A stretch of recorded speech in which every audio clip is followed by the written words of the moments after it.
Dwayne, I think I probably have asked you this before, but I need to ask it again. When you got a guy like Javion who doesn't go down, you're always seeing second and third effort.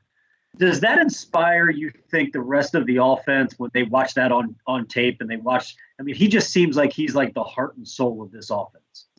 Yeah, with Hawkins, and I've said it so many times, the way he runs with the ball in his hand, he runs with such like emotion, like he runs with a chip on his shoulder, like he has something to prove every time he touches the ball. He's not somebody that's going to ever go down easy. And he can make something happen out of nothing. Like you guys saw the one play, the long touchdown he had this past weekend. Very special talent, but just works hard. The guys, I know the guys up front, they rally around him a lot, and they love seeing those runs. But not only that, the things that he does without the ball in his hands, it's pretty remarkable as well. He's in there in some third down situations, having to decipher some of these blitz packages and pick up some of these blitzers as well. Not only that, but in our play action game as well, having to pick up some of these linebackers. And he does a great job with that. Very, very talented. And I love the kid. Jody? Hey, it's Jody Dimling. When you look at Saturday's tape, and Coach Satt said yesterday he thought it was the best game overall from the offensive line. When you look at Saturday's tape, is that kind of what you thought? And then a follow-up, a couple of times you guys used 4 tight ends or 3 tight ends in the H-back or whatever you call them. You haven't used that much this year prior to that, had you? We've been using we've been in a lot of 12 personnel this year, playing 2 tight ends, but we have been in some 13 personnel. We actually got into 14 personnel with using 4 tight ends in the game this past week. Just for the guys up front, I think that they played very well with each other. We challenged those guys throughout the whole week of just coming out and let's really try to play fast from the get-go. As being a noon kickoff is going to start early. But I thought the guys, they prepared extremely well throughout the week. We had a great Sunday practice that week after Notre Dame, and I thought that carried over all the way throughout the week of practice. And I thought the guys they came out and they were excited to play. It's just one of those things that we talked about is like, hey, let's go out and enough's enough. Let's not have the penalties that are going to hurt a drive. All right, let's not have it to where 4 guys are playing very well and we got one guy that's not doing his assignment. Let's put it together this game and let's focus on that. Let's not have any negatives throughout the week of practice, but not only on the practice field, but also in everything that we're doing. And I thought the guys really answered that really well. And we turned on and watched the film, and we saw it from the sideline as well, but the guys had a lot of they played with good speed, played with good pad level. I thought the guys played really well, and I thought they went up against a great defensive line in Florida State. Their DNs, 6'7", 6'6", long, good size, obviously really good on the inside as well. But I thought Cam, those guys played extremely well. Go to Cameron and then to Russ. Yeah, Dwayne, Cameron from Courier Journal. When you look at a guy like Ian, obviously somebody who can block really well for you and now catch the ball, how much of a threat does that, or how much versatility does it give your offense? And I guess a follow-up to that, are you a bit surprised by how well he's adjusted to being a receiver as well now? Well, I think during the quarantine time that we had, during that time leading up to it when we were going through spring ball, Cam was kind of working out, getting ready, possibly for a pro day. And then he decided to come back. But I thought that he really worked on his pass catching skills. And he's got good hands. You look at his career being an offensive lineman at Vanderbilt, coming here, us using him a lot. And I think this year he's been playing extremely well. He was somebody I talked about a lot after fall camp, just the way he practiced throughout fall camp and was making plays. And for us in the run game, love playing with him on the line of scrimmage. It's another gap a defense has to defend. Having a longer edge out there where you're running the football. He does a great job blocking, but also with what we want to try to do, not only in running the football, but our play action game. He's asked to block those defensive ends with our play action game. What he does getting out in some of our play action game is really good as well. And so, and you look at some of those tight ends in the league today, when you look at Kelsey, you look at Kittle and a lot of those guys and those offenses making plays and being those big targets for the quarterback. Russ. Yeah, Coach, Russ Brown, Kentucky Today. What initially, going back to when you first saw him on the field, what initially led you to believe that he could be a good tight end, and then also biggest difference in him this year from last year? Well, I remember when he was making the transition and when he was looking to transfer, he had a tape together of him just running a lot of routes, catching the football. So you saw that he has the natural ability of catching a football. And obviously being a previous offensive lineman in the SEC, he felt like, he's going to be a good blocker out there on the edge.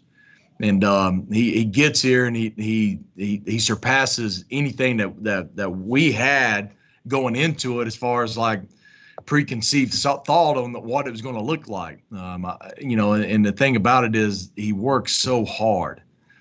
He's very diligent in his craft. He works at it. A very smart player. He knows what's going on. And, I think his work ethic and then just him, just working so hard at something that just wasn't first what you started playing as. Sometimes you take defensive linemen, you move them over to offensive line. There's a lot of work that you got to put into that. It's same thing for Ian. He starts off as a tight end. As an offensive lineman, now you're having to learn how to use your blocking, but now run routes, catch the football, and do different things out there on the edge now. And so to me, that requires a lot of attention to detail and the fundamental work that requires him to be really good at it. And I think he's done a great job with that. Go to Kent and then Cameron. Dwayne, obviously the goal offensively for you guys is to be physical each and every week, but it seems like that's even, magnified this week when you face a team like Virginia Tech, who was kind of known for that physicality.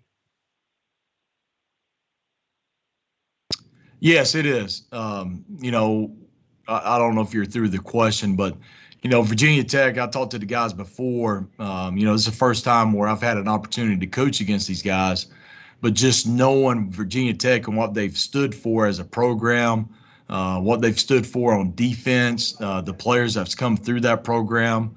And you see it when you turn on the film. These guys, they run to the football. They play with great effort. A guy may look like he's behind a play, but you're going to see him chasing, running, trying to make a play. And so to me, that's that program. And so the challenges of that, just from the effort and the physicality that they want to play with on their side of the ball, and to me, I told the guys today, that's the challenge. That they have always been a physical brand of football, and they continue to be that way. That is what we are wanting to be as well. This Saturday, we get that matchup. And so it's going to be I think it's going to be a great game. Cameron. Yeah, Dwayne, going back a little bit in your career, 2014 at App, you guys were 1-5, I think, 4-game losing streak. What, if anything, from that season do you think you guys could take away? You think that might be helping this year's team in some way? Never like it was. There's so much to take away from that. Going through that whole experience and kind of looking that right in the face of being 1-5. But the thing is, like we never wavered from what we thought was important with that football team. The standards that we had, the way we practiced, what we were doing the everyday process. We talk about that a lot. I know that's very popular when you hear coaches talk about being about the process, but truly being about that everyday process in order to be the best football player, best program that we could be. And once it started clicking, and the guys, because we had success here and there, but it never got put together. But then once it started rolling, the thing really started to take off. And from there, with the schedule that we finished off with, and winning all those, I think it was 6 games straight to finish the season, that was special. And just seeing the kids, they were so about the process, so focused on just what can they do now? Like, what is it now that we can be doing? Not worrying about the outcome of a game or what happened last week, being close, but not getting over the hump. But it was more about, all right, we got to come back to work on Sunday. We got to prepare on Monday, watch film. On Tuesday, we got to come out, have a great practice, have great energy. And I think that these guys now, like the way we practice from they've come out on Sunday, they've been focused, they've worked hard. It's never been a struggle to get the guys going after a game. The Monday, you see guys in here watching film, asking questions. Tuesday, very spirited practices, physical, going after it, intense practices. So you're seeing the same thing with it. And that's what we try to share with the guys about. It's all about the process. You can't just jump to those Saturdays and expect for a different outcome, but it's got to be about the work that you put throughout the week, not only on the football field, but what you're doing outside as well, with studying your opponent, taking care of yourself, eating right, sleeping, all those little things. All right, we've got 3 left and we'll wrap up. We'll go Michael, Russ, and Cam to finish. Coach Michael McCammon from Cardinal Authority here. Malik all year, I mean, he's had his struggles just like everybody else, but he's been, pretty even keel when he's been chatting with us about, staying focused on the next thing at task. What have you seen from him from a leadership standpoint, as well as from a personally continuing to work on his craft standpoint? I've seen exactly what you kind of mentioned, that, he's been about the work. You never seen him get too high, too low. You never see him, let a mistake or let something that happened kind of get him down. It's more of like, it's time to go to work. He's always been about the work. And that's the impressive thing about Malik, and just the amount of work that he puts into his craft. And he's doing it with a smile on his face, and getting those other guys to come along with him, getting those guys up front and going. And, he's been great. He's been great, I think, for the whole offense, as far as just getting guys going, being that voice for the guys up front, and just that positive attitude that he has. And he always has it on display with a smile on his face. But I think the guys feed off of it because they know that he's about to make a play. And to me, I think that's great to have out there, and just to see him always like that, with the smile on his face, being about the work, not letting anything to waver that. Russ. Yeah, Dwayne, obviously a terrific performance last Saturday. Are you prepared to say that the offense now is back on track, back to where it was last year, where it should be this year? How do you look at that? Well, like the thing that I like to say about it, if you look at this game, we didn't have the penalties that hurt us. We didn't have those negative plays on first down that kind of got us behind the chains. So I think that offensively, what we did this past weekend, we played with a lot more rhythm. And to me, anytime when you're playing with more rhythm, guys are getting those touches, you're making plays, you're staying out there, you're sustaining drives. And so you're able to see what we can actually do.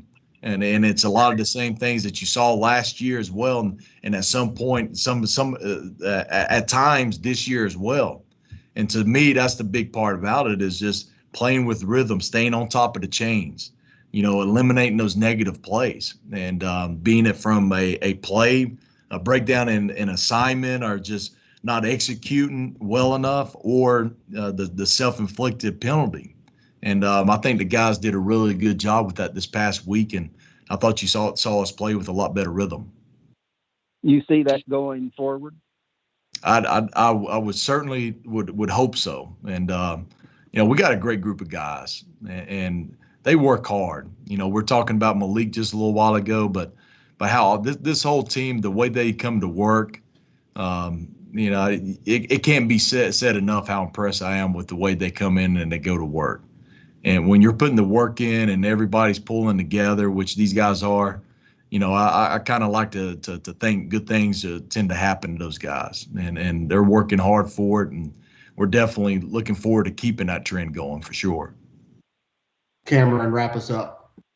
Yeah, Dwayne, on Monday, Coach Satterfield mentioned something that's changed with the group, but just their accountability has gone up within the players. Have you seen that improve? And I think Ian mentioned something about, like, obviously less names being on the can't get right board. I imagine that's something you've seen and been impressed by as well. Absolutely. And I think, Coach Satterfield talks about it from day one. I mean, we're going to be a player-led team. The players are going to take action.